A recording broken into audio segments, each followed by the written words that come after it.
Welcome back to the BHS channel, and this is Professor and my assistant Quirly.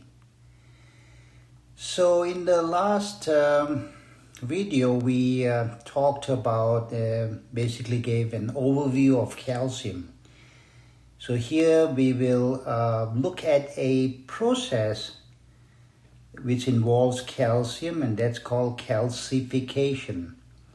So remember, calcium in our serum is found in many different forms, bound to protein or bound to anions, what we call bound form, and then the ionized or free form. And this ionized or free form is the physiologically active form. With the help of proteins, it will be deposited in bones as well as teeth. So, except for the skeletal system, the rest of the human body is basically soft tissues, right? So, most of the human body, except for the skeletal system and the teeth, is soft tissues. Unfortunately, sometimes we see this calcium deposit. So these are solids. These are solids, but soft tissue is not a solid. It's mostly water filled. Okay, so unfortunately we sometimes see calcium deposits in soft tissue. Okay, we will just call that ectopic calcification. Calcification that happens in soft tissues. The most common type of soft tissue calcification is what we call as dystrophic calcification. That accounts for more than 98% of this soft tissue calcification. There are other types that radiologists classify, listed here. So we see this in many different diseases and conditions. We see blood vessels getting very hard after arteriosclerosis when calcium deposits at the site of the blockage, the arteriosclerosis site. We see calcium deposits on valves in certain valvular heart diseases. People with kidney failure tend to not excrete enough calcium, and we start seeing increased chances of these calcium deposits. Vitamin D excess can do the same thing too. And then, of course, there is this cancer of the bone, which can travel to soft tissues and deposit calcium.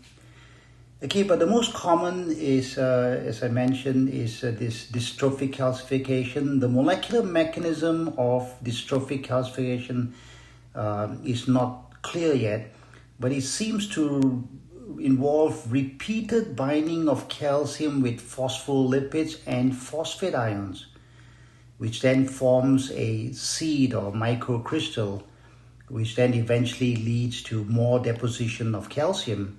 And as more calcium phosphate deposits, the soft tissue becomes very hard, almost like bone. So what's the chemistry? Why is calcium involved in a lot of this hard deposits, especially calcium phosphate? But if you look at some calcium salts, look at calcium chloride. So calcium chloride in water, the solid form will split into dissolved calcium ions, what we call aqueous, and then the water will split the calcium and chloride, and you get chloride ions, aqueous chloride anions, so the cations and the anions. And we use a number called a solubility product, or KSP. And for calcium chloride, the KSP at 25 degrees Celsius is about roughly, let's say, over 1,000. When you do the same thing with solid calcium phosphate, okay, so calcium phosphate should break down to give you 3 calcium cations and 2 phosphate anions in water.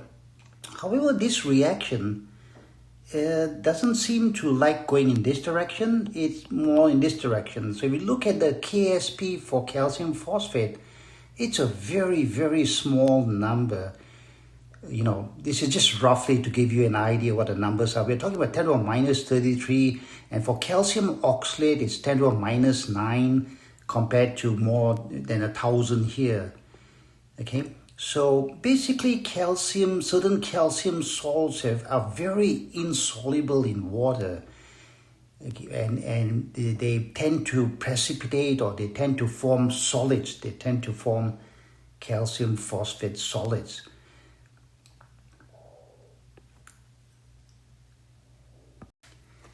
So one of the things we use in chemistry to explain whether the solution is saturated or unsaturated, whether a solution, whether it's serum or urine or whatever, or just water solution, is saturated or unsaturated, we use this concept of KSP as well as the concept of ion product.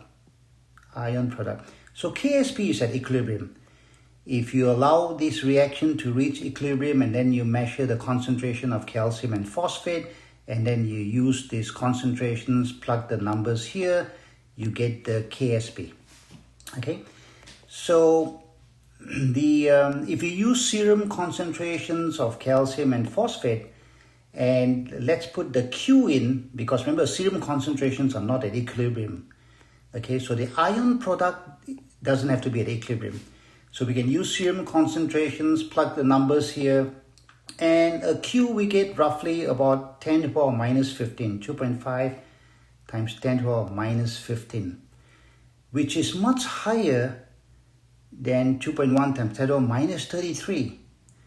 Okay, so really the Q we calculated here is much higher than the KSP. So when Q is greater than KSP, this solution, in this case the serum, is saturated, and really the calcium phosphate should precipitate.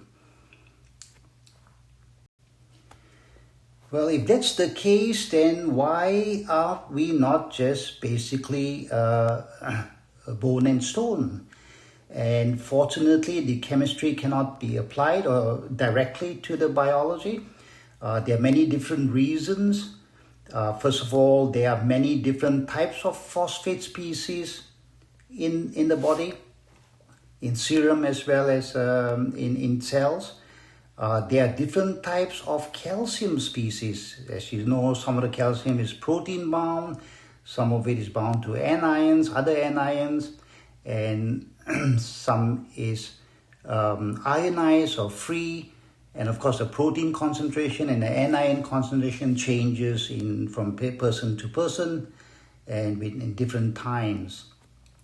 The other problem is serum is not an ideal solution, so we simply cannot use concentration here. Rather, we have to use things like activities. Okay, so we cannot directly apply this chemistry to the biology. Then we have in cells a lot of inhibitors of calcium phosphate formation. Okay, a lot of inhibitors. And besides phosphate, then there are of course other competing anions like bicarbonate, oxalate, hydroxide carbonate, which can also bind calcium and are also involved in bone as well as in stone formation. So it's a much more complex situation that we see in the formation of bones and stones, basically in the formation of stones, of solids, formation of solids in our body. So just to summarize, calcium phosphate and certain calcium salts like calcium oxalate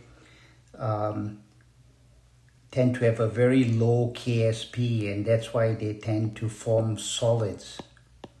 And that is good in some cases, like in the formation of bones, as formation of teeth and so on. But then the same chemistry is bad in certain cases where there is ectopic calcification, where soft tissue can become hard or calcified. Okay, and of course in the formation of gallstones or kidney stones, many of these kidney stones are calcium oxalate stones. About 10% of gallstones are also calcium-based stones. So that's the bad part of this calcium-forming solids.